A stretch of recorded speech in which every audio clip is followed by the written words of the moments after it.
دنیا پرست طبقہ جو ہے، دنیا کے اندر جو ناک و ناک ڈوب چکا ہے طبقہ، وہ دشمن ہی علماء کا اسی لیے ہے یہ آخرت کی بات کرتے ہیں۔ مساجد کے مدارس کی اوقاف پہ قبضہ کر کے ان کو لوارث چھوڑا تھا، کہا کہ یہ خود ہی جناب لڑتے بھیڑتے آہستہ آہستہ دین سے باغی ہو جائیں گے، دین سے دور ہو جائیں گے۔ آج وہی ہوا ہے، کتنا بڑا طبقہ نہ، بڑے بڑے علماء ان کی اولادیں جو ہیں وہ دین کی نہیں رہی۔ دین کی بات آتی ہے تو دیندار بندہ بھی دینے کو آمادہ نہیں ہوتا، تو میں کیا کہوں گا، اکیلا انگریز ہی چاہتا ہے کہ مدرسے برباد ہو جائیں، آگے کلمہ پڑھنے والا نہیں چاہتا۔ یوم تأتی کل نفس تجادل عن نفسها وتوفى كل نفس ما عملت وهم لا يظلمون۔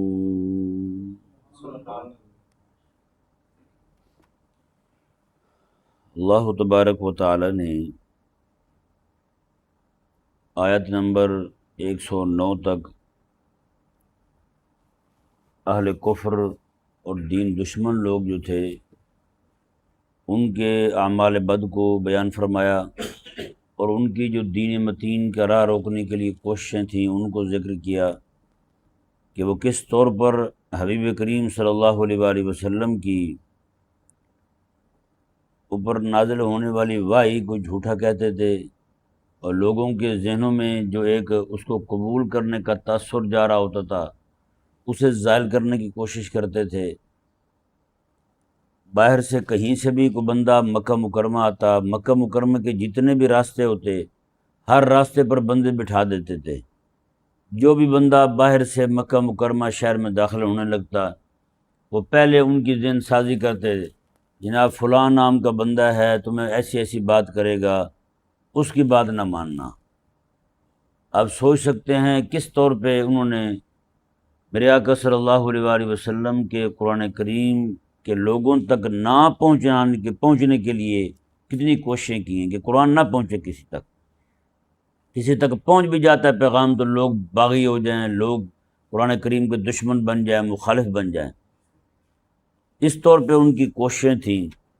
اللہ تبارک و تعالی نے ان کے اعمال بد کو بیان فرمایا، ان کے اعمال بد کو بیان کرنے کے بعد ان کی جو دین متین کا راہ روکنے کے لیے کوششیں تھیں ان کو ذکر کرنے کے بعد آیت نمبر 110 میں اللہ تبارک و تعالی نے ان لوگوں کا ذکر فرمایا جنہوں نے دین حق کو قبول کیا، نہ صرف یہ کہ دین حق کو قبول کیا بلکہ دین حق کے قبول کرنے کے بعد جو تکلیفیں آئیں انہوں نے بھی قبول کیا۔ فتنوا، آزمائش میں مبتلا ہوئے، آزمائش بھی قبول کی، پھر ہجرت آئی، ہجرت قبول کی، پھر جہاد آیا، جہاد قبول کیا۔ اس کے بعد اللہ نے فرمایا اتنی مصیبتیں اذیتیں اٹھانے کے بعد میں صبر، اور صبر بھی کیا انہوں نے۔ سمجھایا نا جی؟ یہ وہ جماعت ہے جو غلبہ دین کے لیے کوشش کرنے والی تھی۔ اگلی آیت مبارکہ جو ہے جس کو آج ہم نے پڑھنا ہے وہ آیت نمبر 111 ہے۔ اللہ تبارک و تعالی نے اس آیت مبارکہ کے اندر ان لوگوں کا ذکر کیا جو لوگ اللہ تبارک و تعالی کے دین کا راہ روکنے والے تھے، جو دین دشمن تھے، ان کا ذکر کیا ہے، ان کی سزا کا بیان کیا ہے، وہ ایک قیامت کا ایک منظر بیان کیا ہے۔ قیامت والے دن اللہ کی بارگاہ میں یہ لوگ آئیں گے کیسے؟ سمجھ آیا نا جی؟ ہاں، اہل ایمان کے لیے تو اللہ نے فرما دیا، فرمایا کہ اللہ غفور الرحیم، اللہ تعالیٰ ان کو بخشنے والا بھی ہے، ان پر مہربان بھی ہے۔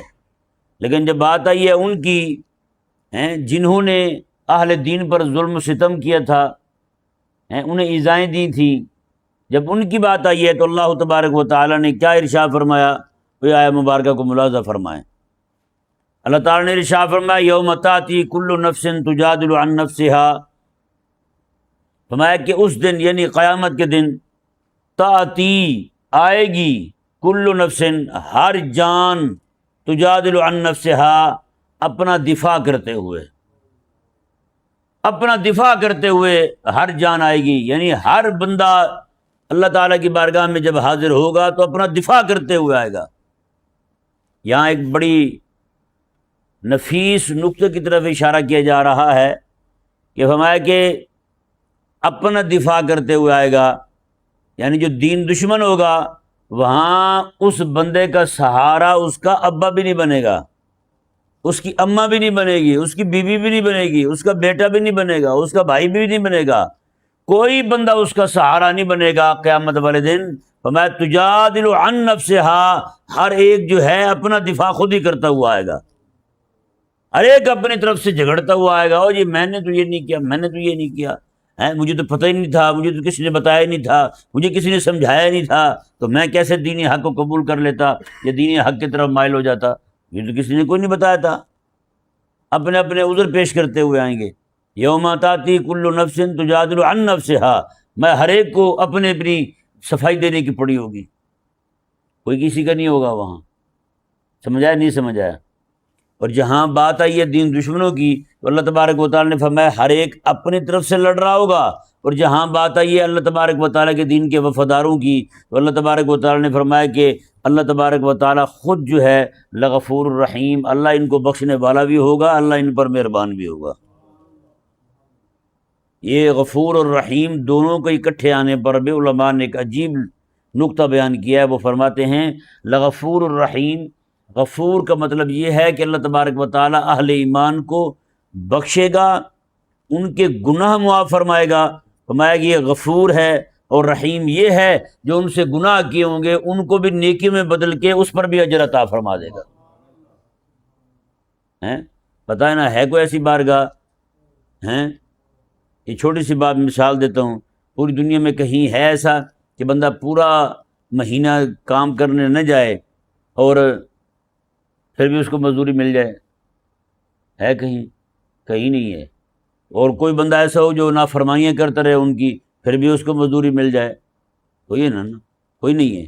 لیکن اللہ اکبر کبیرہ، اللہ تبارک و تعالیٰ نے ان کے بارے میں فرمایا جو اللہ تعالیٰ کے دین کے وفادار ہیں، ان سے کوئی معاملہ ہو گیا ہے تو اللہ تعالیٰ نے فرمایا لغفور، اللہ بخشنے والا ہے، بخشے گا بھی یوں، ان کے معاملات بھی بخشے گا، پھر ان پہ پردہ بھی ڈالے گا، رحیم، اللہ تبارک و تعالیٰ جو ہے ان کے گناہوں کو نیکیوں میں بھی تبدیل فرما دے گا۔ اور جب بات آئی ہے ان کی، فرمایا کہ یوم تاتی کل نفس تجادل عن نفسها، یہاں یہ ذہن میں رہے ہمیشہ، ایک عقیدہ آخرت اور ایک ہے عیش پرستی، تعیش پسندی جسے کہتے ہیں، یہ دونوں ایک دوسرے کے دشمن ہیں، دونوں ایک دوسرے کے دشمن ہیں۔ عیش پرست بندہ جو ہے وہ یہ سوچے گا، وہ یہ کہے گا، وہ یہ چاہے گا مجھے کسی شے سے نہ روکا جائے، میں سود کھاؤں، حرام خوری کروں، حرام کاری کروں، جو مرضی کروں، مجھے روکنے والا نہ ہو۔ لیکن عقیدہ آخرت جو ہے وہ اسے روکے گا، عقیدہ آخرت اسے روکے گا، دین اسے روکے گا، اللہ تبارک و تعالیٰ کی شریعت اسے روکے گی۔ اور ظاہری بات ہے عقیدہ آخرت، کوئی بھی بندہ آج بھی کہیں معاشرے میں چلے جائیں آپ، کوئی بندہ آخرت کی بات کرنے والا ہو تو لوگ اس کے گلے پڑ جاتے ہیں، اور رہنے دے توں، بلکہ انہوں نے تو ایک جملہ گھڑ رکھا ہے، آنگیاں، وہ کہتے ہیں کہ وقت آنے پہ دیکھا جائے گا، کیا کہتے ہیں؟ وہ دیکھا جائے گا، ہاں، پھر دل کو جھوٹیاں تسلی دینے کے لیے وہ جی اللہ غفور الرحیم ہے، جی اللہ غفور الرحیم ہے، دیکھا جائے گا۔ جتنے بھی لوگ دنیا کی محبت میں ڈوبے ہوئے ہیں، یہ تو ہو ہی نہیں سکتا کہ دونوں ایک دوسرے کی مخالف ہوں، دنیا اور آخرت۔ ایک بندہ جو ہے وہ دنیا کی محبت اس کے دل میں جناب بھری ہوئی ہو کوٹ کوٹ کے، اور اپنی آخرت بھی بچا جائے، یہ نہیں ہو سکتا۔ اپنی آخرت خراب کر بیٹھے گا، یا پھر آخرت کا چاہنے والا اپنی دنیا کچھ نہ کچھ دے بیٹھے گا، یہ نہیں ہو سکتا کہ دونوں کو اکٹھے ہی، سوائے اہل ایمان کے جو اپنے ایمان میں مخلص ہیں، اللہ تبارک و تعالیٰ کی رحمت ان کے شامل حال ہو تو وہ اپنی دنیا بھی بچا جاتے ہیں، اپنی آخرت بھی بچا جاتے ہیں۔ سمجھ آیا نہیں سمجھ آیا؟ وگرنہ اگر آپ دیکھیں ہمیشہ سے جب انبیاء کرام علیہ السلام نے آخرت کی بات کی ہے، دنیا پرست طبقہ ان کا دشمن بن گیا ہے، دنیا پرست طبقہ ان کا دشمن بن گیا ہے۔ قرآن کریم میں بیان ہوا ہے، حضرت شعیب علیہ السلام نے جب انہیں فرمایا کہ تم لینے دینے کے الگ الگ ترازو رکھتے ہو، تمہارے پاس پارٹ الگ الگ ہیں، لینے کے اور ہیں، دینے کے اور ہیں، ہر بندے نے کئی ترازو رکھے ہوتے تھے گھر میں، لینی ہوتی تو اور ترازو لے آتے، دینی ہوتی تو اور ترازو نکال کے لے آتے، اور جو دینے آیا ہوتا تھا وہ بھی اپنا ترازو لے کے آیا ہوتا، اور جی میرے ہاں تو یہ حساب چلتا ہے بھائی، ہم آپ کا حساب کیسے مانے بھائی ہیں؟ تو حضرت شعیب علیہ السلام نے انہیں فرمایا کہ تم کس کام میں پڑے ہو، یہ تو حرام ہے، یہ ناجائز ہے، تم اپنی آخرت خراب کر رہے ہو۔ آگے سے انہوں نے کیا کہا، انہوں نے کہا یا شعیب ما نفقہ کثیرا مما تقول، شعیب تیری تو بہت ساری باتیں ہمیں سمجھ ہی نہیں آتی، پتہ نہیں کیا کہتا رہتا ہے تو۔ شعیب علیہ السلام جو خطیب الانبیاء ہیں، ان کو انہوں نے منہ پہ کہہ دیا، سامنے کہہ دیا ہمیں تو تیری باتیں سمجھ ہی نہیں آتی۔ اور یہی حساب آج ہے، یہ لوگ جو ہیں، یہ والا طبقہ ہیں جو دنیا کی محبت میں مبتلا ہے، جیسے میں نے پہلے بھی بتایا تھا، یہی اسی کونے میں ایک بندہ آیا میرے پاس مسئلہ پوچھنے کے لیے، وہ ایک حرام کام میں مبتلا تھا، حرام کاروبار کرتا تھا، میں نے اسے منع کیا، میں نے کہا جی یہ حرام ہے، یہ جائز نہیں ہے، مجھے کہتا جی پھر میں چھوڑ دیتا ہوں، میرے کچن کا خرچہ 60,000 روپے ہے، آپ مجھے وہ دے دیا کریں۔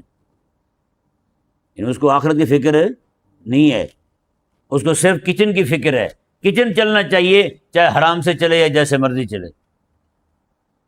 بتائیں، تو حضرات انبیاء کرام علیہ السلام نے بھی جب یہ بیان کیا نا عقیدہ آخرت، دنیا پرست طبقہ ان کا دشمن بنا ہے، تو آج بھی وہی ہے۔ دنیا پرست طبقہ جو ہے، دنیا کے اندر جو ناک و ناک ڈوب چکا ہے طبقہ، وہ دشمن ہی علماء کا اسی لیے ہے، یہ آخرت کی بات کرتے ہیں۔ کئی لوگوں کے منہ سے خود سنا ہے، بلکہ مجھے کہا مولوی تو کھانے نہیں دیتے، مولوی کھانے نہیں دیتے۔ ظاہری بات ہے، اب علماء جو ہیں وہ یہ فلموں میں ڈراموں میں جو وہ حرامزدگیاں پھیلاتے ہیں اس کے خلاف بولتے ہیں، تو ان کو جناب اس سے چڑھتی ہے، جناب یہ مولوی ایسے بولتے رہتے ہیں، یہ ہمارے کام کو جناب ایسے کہہ دیتے ہیں، جیسے کبھی زلزلہ آ جائے علماء بیان کرتے ہیں، بلکہ اپنی طرف سے تھوڑی کہتے ہیں، وہ تو قرآن اور حدیث کے خلاصے کے طور پہ بیان کرتے ہیں کہ یہ زلزلہ جو آتا ہے اللہ تبارک و تعالیٰ کی طرف سے، یہ گناہوں کی سزا کے طور پر آتا ہے، لوگوں کو تنبیہ کرنے کے لیے آتا ہے، بڑے عذاب کی تیاری پر آمادہ کرنے کے لیے آتا ہے۔ تو آگے سے یہ لوگ، یہ والا طبقہ جو ہے، یہ جناب ٹی وی پہ آئیں گے یا کسی بھی فورم پہ آ کے فوراً کہیں گے اور نہیں ایسی کوئی بات نہیں ہے، یہ مولویوں نے ایسے لوگوں میں جو ہے نا وہ ڈر پیدا کیا ہوا ہے آخرت کا، کہ لوگ جو ہے ڈر جائیں، وہ اسی طرح ان کو پتہ ہے بھئی اگر لوگوں کے اندر ڈر پیدا ہو گیا تو لوگوں نے ہمارے ڈرامے اور ہماری فلمیں اور ہماری بھی حیائی یہ نہیں دیکھنی ہے یا نہیں۔ تو ان کو اپنی دنیا کا نقصان ہوتا دکھائی دیتا ہے، اور وہ نقصان ہوتا کس کے ہاتھ سے ہے؟ وہ علماء کے ہاتھ سے نقصان ہوتا ہے ان کا، اسی لیے یہ علماء کے دشمن بنتے ہیں۔ آپ دیکھیں نا کتنی جدادیں وقف تھیں، مساجد کے نام، مدارس کے نام، بڑے بڑے جو لوگ ہوتے تھے وہ اپنی جدادیں وقف کرتے تھے، مسجد کو، مدرسے کو۔ ان مساجد اور مدارس میں رہنے والے علماء، طلباء، ان کے سارے اخراجات جو ہوتے تھے انہی اوقاف سے چلا کرتے تھے۔ انگریز آیا، اس نے ساری مسجدوں کو، سارے مدرسوں کو اوقاف سے فارغ کر دیا۔ اس نے کہا یہی ہمیں، ظاہری بات ہے معیشت پیٹرول سے چلتی ہے، پیٹرول بند کر دیا جائے تو معیشت ناکام ہو جاتی ہے۔ انہوں نے بھی یہی، انگریز نے، مکار اور سازشی نے یہی سوچا کہ ان کا پیٹرول جو ہے، یعنی ان کی اوقاف وہ بند کر دی جائیں تو یہ خود ہی نہ اپنے بھوک سے مر جائیں گے، یہ کام ہی چھوڑ جائیں گے۔ اس نے پہلا کام یہی کیا کہ یہ جو دین کی باتیں کرتے ہیں ان کی اوقاف جو ہے اس پہ قبضہ کر لیا جائے۔ ہاں جی، ہزاروں کی تعداد میں، ہزاروں ایکڑ زمینیں تھیں مدارس کے نام، بڑے بڑے مدارس کے نام، بڑی بڑی مساجد کے نام، وہ ساری کی ساری ختم کر دی گئی۔ اب ظاہری بات ہے پیسہ آنا ختم ہوا تو لوگوں نے کمیٹیاں بنا لی، جب کمیٹیاں بنی تو معاملات ایسے ہو گئے کہ علامان الحافظ۔ آپ حیران ہوں گے، ابھی بھی نمبر میرے موبائل میں محفوظ ہے، یہ 4-5 بلکہ 8-10 دن ہوئے پہلے مجھے فون آیا تھا، جناب ہمارے جو امام صاحب ہیں، جب امام آئے تھے اس وقت ان کے پاس کچھ بھی نہیں تھا، اب 2-3 مکان انہوں نے خرید لیے ہیں، تو کیا امام صاحب مسجد کے مکان میں رہ سکتے ہیں؟ جائز ہے؟ میں نے کہا یار یہ بتاؤ کہ بڑے بڑے جو حکومت کے جو افسران ہوتے ہیں ان کے اپنے گھر ہوتے ہیں؟ کہتے ہیں ہوتے ہیں۔ میں نے کہا ان کو حکومت رہائش دیتی ہے؟ کہتے ہیں ہاں دیتی ہے۔ تو میں نے کہا کہ حکومت کہتی ہے کہ آپ کا اپنا گھر موجود ہے تو آپ کو ہم اپنا گھر کیوں دیں؟ کہتے جی نہیں کہتی۔ تو میں نے کہا تو پھر میں نے کہا آپ کے پاس جب تک ڈیوٹی کر رہے ہیں چاہے پورے لاہور کے مالک بن جائیں، آپ پر ضروری ہے کہ آپ ان کو رہائش دیں۔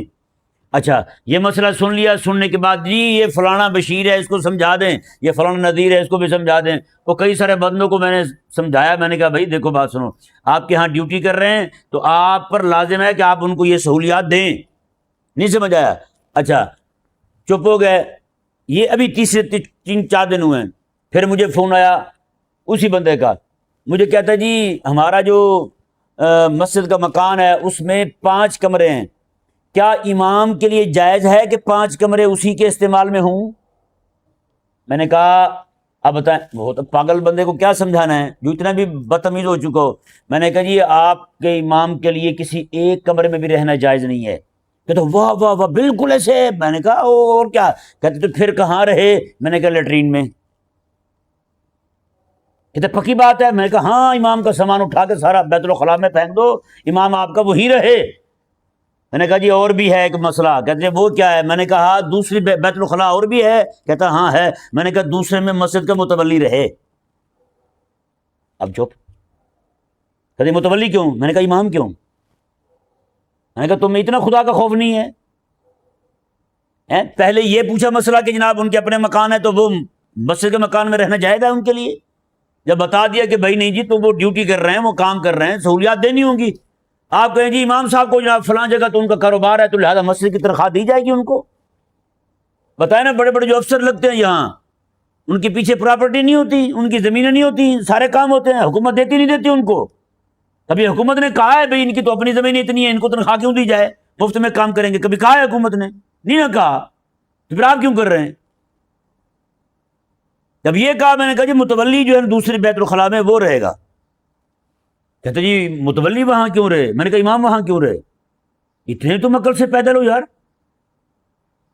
ان کو امام بس صاف ستھرے کپڑے پہن لے صحیح، ان کو تکلیف ہونی شروع ہو جاتی ہے۔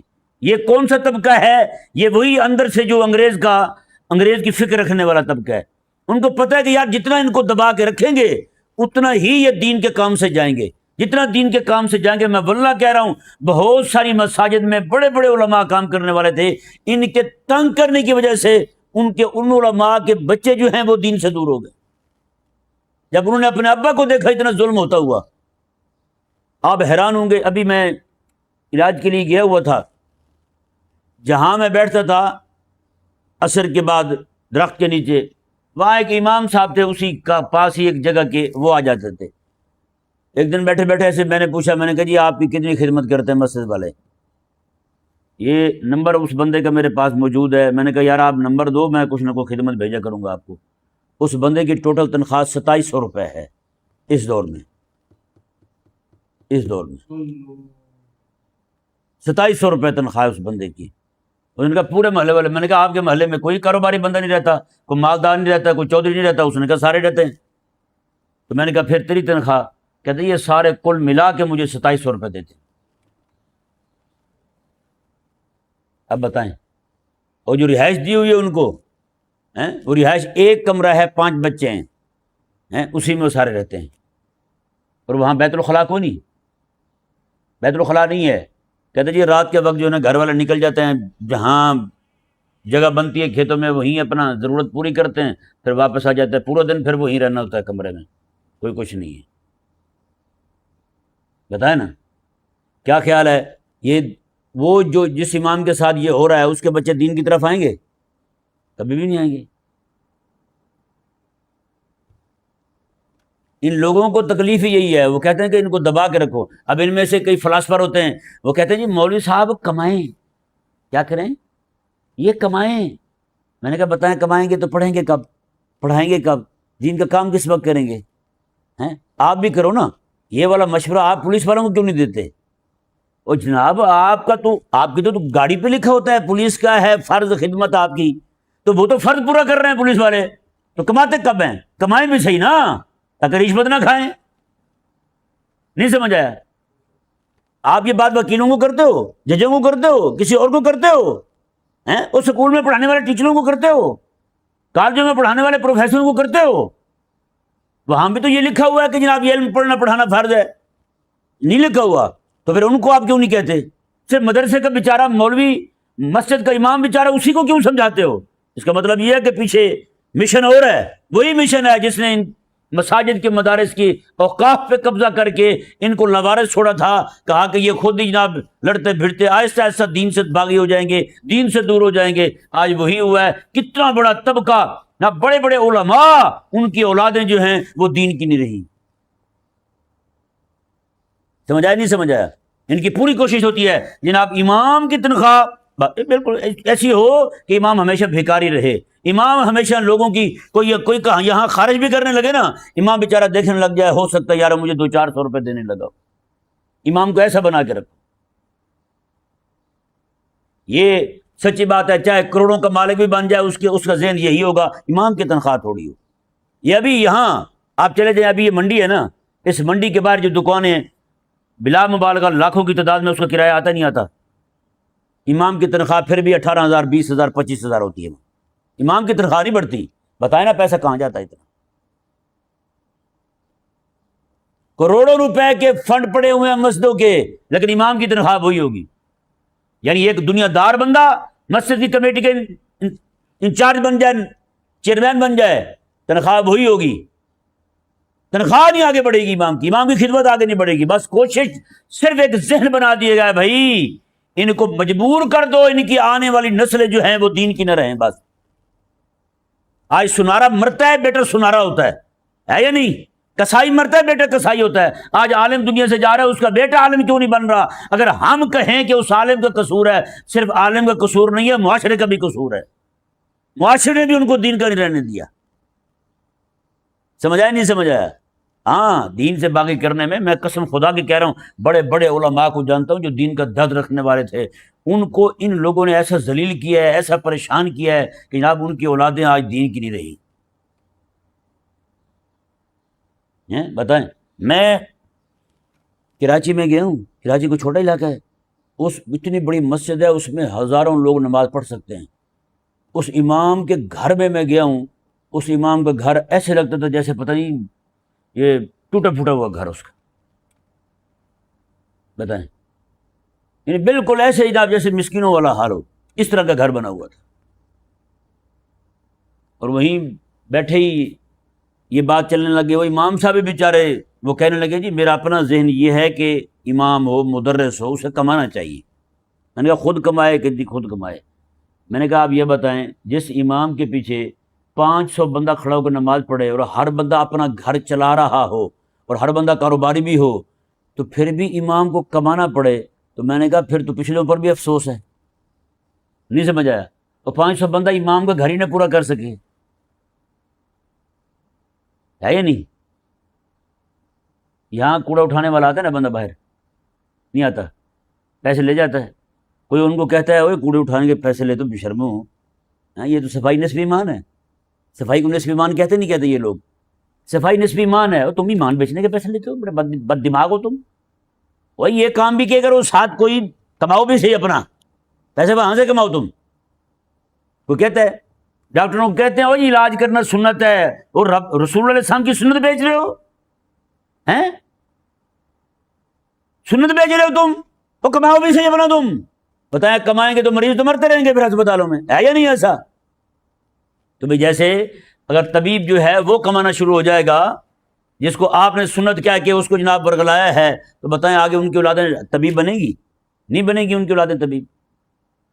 تو اس لیے خدا کا واسطہ ہے اس طرح کی باتیں نہ کریں، یہ فرنگی کی سوچ تھی، جتنا ان کو مجبور کریں گے اتنا یہ دین سے بھاگتے جائیں گے۔ آج وہ قسم خدا کے کہہ رہا ہوں وہ کامیاب ہوا ہے، اب وہ کامیاب ہوا ہے۔ وہ تو چلو کافر تھا، دین دشمن تھا، آج یہ مسلمان کو کیا ہوا ہے، عاشق رسول کو کیا ہوا ہے؟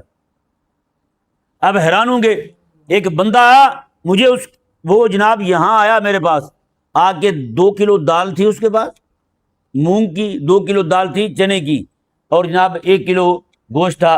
مجھے کہتا حضرت اس کا سالن بہت زبردست بنتا ہے۔ میں کہتا ہوں یہ بنا کے نا آپ مدرسے کے بچوں کو کھلائیں۔ وہ جب اٹھ کے گیا تو وہیں دوست بیٹھا ہوا تھا، اس نے کہا اس نے اپنے بیٹی کی شادی کی ہے تو 2 کروڑ روپے خرچ کیے، اس نے 2 کروڑ روپے خرچ کیے۔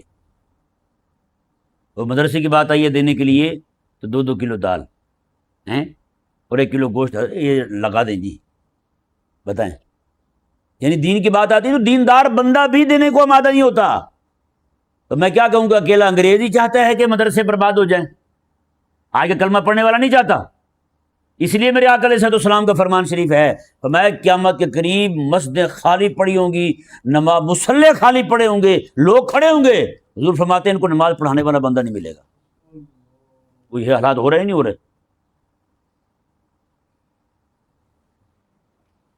تو یہ بھائی جہاں آخرت ہوگی نا وہاں دنیا نہیں ہوگی، جہاں دنیا ہوگی وہاں آخرت نہیں ہوگی۔ یہ لوگ اپنی آخرت خود خراب کر رہے ہیں اور اپنے ہاتھوں سے کر رہے ہیں۔ کاش کہ یہ لوگ سمجھتے۔ یہ ترجمہ سننے جائے مبارکہ کا۔ اللہ تعالیٰ نے ارشاد فرمایا یوم تأتی کل نفس تجادل عن نفسها، فرمایا کہ اس دن آئے گی ہر جان اپنا دفاع کرتی ہوئی، وتوفی کل نفس ما عملت وہم لا یظلمون، فرمایا کہ اس دن ہر جان کو اس کا پورا پورا اس کے اعمال کا بدلہ دیا جائے گا، بدلہ دیا جائے گا اس کے اعمال کا، وہم لا یظلمون، اور کسی پر ظلم نہیں کیا جائے گا۔ یعنی جس نے ظلم کیا تھا دینداروں پر وہ بھی پورا پورا بدلہ پائے گا، اور جس پر ظلم ہوا تھا اللہ فرماتا ہے اسے بھی پورا بدلہ دیا جائے گا، اسے بھی پورا بدلہ دیا جائے گا۔ یہ کوئی ایسا نہ سمجھے کہ جناب یہ دین کو، یہ بات چل ہی دینداروں کی رہی ہے۔ یہ پچھلی آیات مبارکہ جنہوں نے غور سے سنی ہے انہیں معلوم ہوگا۔ اللہ تبارک و تعالی ہم سب کو سمجھنے کی توفیق عطا فرمائے۔